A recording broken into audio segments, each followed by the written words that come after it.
Pernah kepikiran nggak kenapa film-film pahlawan super lokal kita atau genre Adi Prawira ini rasanya kok sering mandek, kayak tiba-tiba karakternya selamat karena keajaiban gaib yang nggak masuk akal? Nah, di penyelaman mendalam kita kali ini, saya mau mengajak Anda melakukan sebuah pembedahan radikal. Sebagai analis narasi dan penikmat fiksi ilmiah, kita akan merombak total logika naskah-naskah ini. Kita akan ubah klinik instan menjadi fiksi ilmiah keras atau hard sci-fi yang berbobot. Tujuannya satu, menghargai kecerdasan Anda sebagai penonton. Oke, mari kita mulai.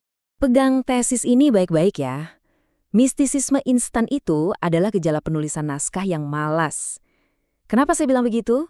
Karena begini, kalau setiap masalah dicerita diselesaikan dengan sihir tiba-tiba yang muncul tanpa penjelasan, itu sama saja mengkhianati logika penceritaan. Penonton itu cerdas loh. Solusinya, kita harus berani bergeser ke fiksi ilmiah keras. Ini bukan cuma soal mengganti efek visual, tapi memastikan setiap kekuatan, setiap ancaman itu punya penjelasan empiris dan konsekuensi yang terukur.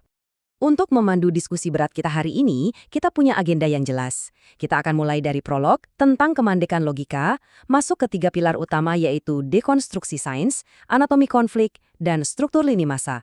Lalu kita tutup dengan epilog. Bagian pertama, prolog, kemandekan logika Adi Prawira. Kita harus bergerak melampaui penulisan yang malas ini demi menghormati kecerdasan audiens.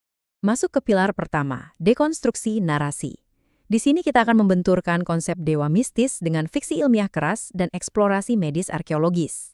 Coba kita lihat kasus Sancaka. Di versi konvensional, dia dapat kekuatan cuma dari sambaran pepir gaib. Maksud saya, itu kan kebetulan mistis yang nggak bisa dijelaskan kan? Nah, di versi rekayasa ulang ini, kita rombak total. Kekuatannya murni dari sains terapan. Sebuah eksperimen bola plasma Tesla yang memicu simbiosis biologis dengan AI alien, namanya Kronze. Perubahan ini krusial banget buat cerita. Sancaka bukan lagi orang biasa yang cuma beruntung. Dia sekarang seorang pemikir yang harus menanggung beban fisik dan mental karena ada teknologi mematikan yang hidup menyatu di jaringan sarafnya. Jauh lebih masuk akal, bukan? Lalu, mari kita bahas Riani. Kita buang jauh-jauh deh kiasan klise soal remaja yang tiba-tiba punya sihir api dari lahir. Sebagai gantinya, kekuatan Riani ini berakar dari sebuah tragedi ilmiah. Dia kena mutasi genetik karena nggak sengaja memicu ledakan radiasi plasma dari eksperimen Sancaka. Jadi, kekuatannya sekarang adalah sebuah kelainan biologis. Sebuah gangguan medis yang nyata dan menyiksa tiap hari. Transisi dari keajaiban klinik ke penderitaan medis ini ngasih lapisan karakter yang luar biasa dalam. Kita jadi lebih gampang berempati dengan rasa sakitnya. Nah, untuk benar-benar paham kondisi Riani, kita harus masuk ke presisi sainsnya, sinestesia sonik. Bayangkan sebuah gangguan saraf ekstrim di mana otak Anda nggak cuma mendengar suara, tapi juga melihat dan bisa menyentuh gelombang suara itu secara fisik. Lengan Riani itu secara harfiah berevolusi jadi osilator harmonik biologis. Api yang dia tembakan itu bukan sihir dari dunia gaib. Itu adalah sonic boom, gelombang kejut supersonik karena gesekan frekuensi berkecepatan ekstrim yang membelah molekul udara di sekitarnya. Penjelasan fiksi ilmiah yang brilian dan sangat membumi. Sekarang ke Alana atau Sri Asih. Kiasan usang soal titisan Dewi Klenik kita coret. Kita ganti dengan narasi investigasi yang tegang. Alana ini kita jadikan jurnalis investigasi lapangan yang lagi menyelidiki kasus medis aneh, penuaan instan yang bikin bingung semua rumah sakit. Terus kekuatannya dari mana? Sekali lagi, bukan warisan dewa. Ini adalah manifestasi fisika tingkat lanjut, superposisi kuantum. Dia bisa ada di berbagai titik ruang dan waktu secara instan lewat manipulasi partikel subatomik. Pendekatan ini sukses mengubah kisah klinik menjadi thriller investigasi ilmiah yang cerdas dan modern. Lanjut ke pilar kedua, anatomi konflik dan bobot moral. Di mana kita mengganti baku hantam kosmik dengan dilema realistis dan konspirasi epik. Jadi, apa dampaknya kalau asal-usul mereka sudah masuk akal? Dampaknya sangat masif. Konfliknya nggak lagi sekedar adu otot kosong di tengah kota. Tabel ini membedah dengan jelas bagaimana anatomi konfliknya berubah tajam jadi dilema sosiopolitik yang epik. Setiap pahlawan kita sekarang punya jangkar moral yang menancap kuat pada realitas masyarakat. Artinya, setiap pukulan yang mereka berikan itu punya konsekuensi ideologis yang nyata. Ambil contoh narasi Gundala. Sancaka nggak cuma sibuk melempar pukulan kilat sana-sini. Dia harus memutar otak menghindari jebakan pendanaan investor raksasa dari Pengkor. Di saat yang sama, dia berusaha menghentikan eskalasi proyek senjata mematikan bernama Tombak Braja. Nah, disinilah bobot moralnya benar-benar bersinar. Sancaka memegang prinsip ayahnya dari masa lalu yang kelam, bahwa menyentuh dana publik itu sama saja seperti memegang bara api. Gila kan? Ini bukan cuma cerita pahlawan berkostum, ini epik tentang integritas, korupsi, dan beratnya menjaga amanah rakyat. Di sisi lain, cerita Virgo berani masuk ke ruang thriller sosiopolitik yang super tegang. Bayangkan, remaja-remaja super ini nggak dirayakan sebagai pahlawan, malah dikarantina oleh otoritas negara karena dianggap sebagai anomali biologis yang bahaya.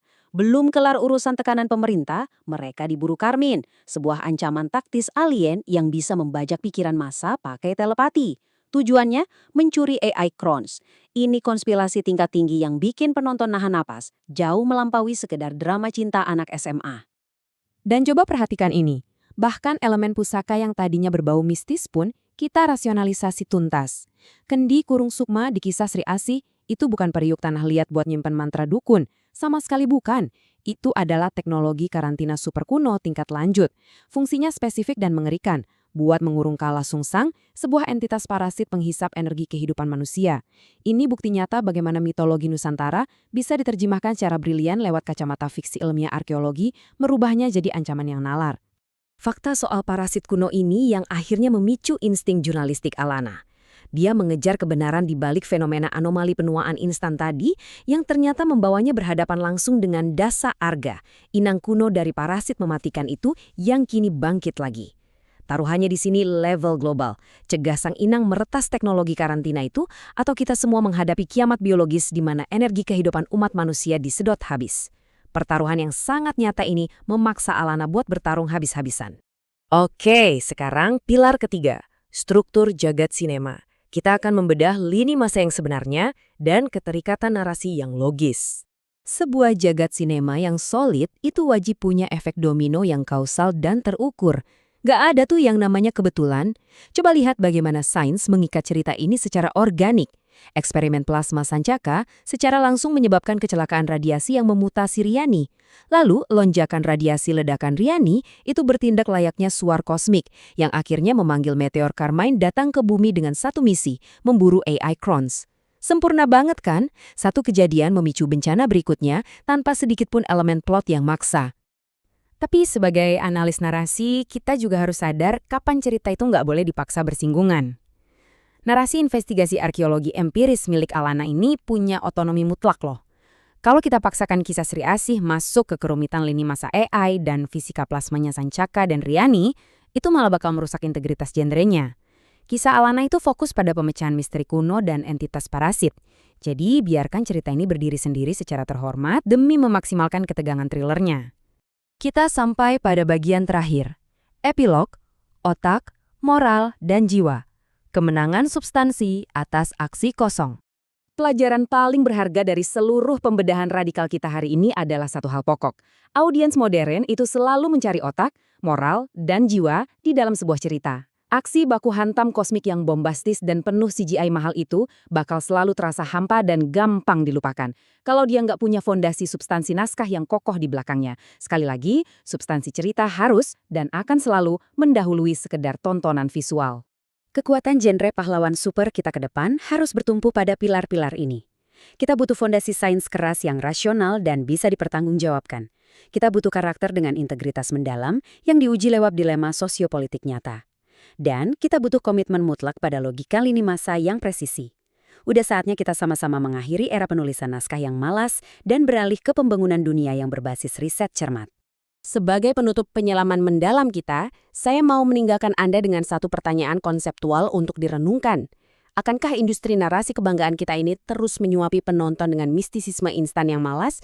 Atau akankah kita akhirnya berani bangkit untuk mulai membangun mitologi pahlawan yang berakar kuat pada ketajaman rasionalitas sains? Pilihan itu pada akhirnya ada pada standar apa yang kita sebagai audiens yang cerdas tuntut untuk hadir di layar lebar. Terima kasih sudah membedah naskah bersama saya hari ini dan sampai jumpa di pembedahan materi kita berikutnya.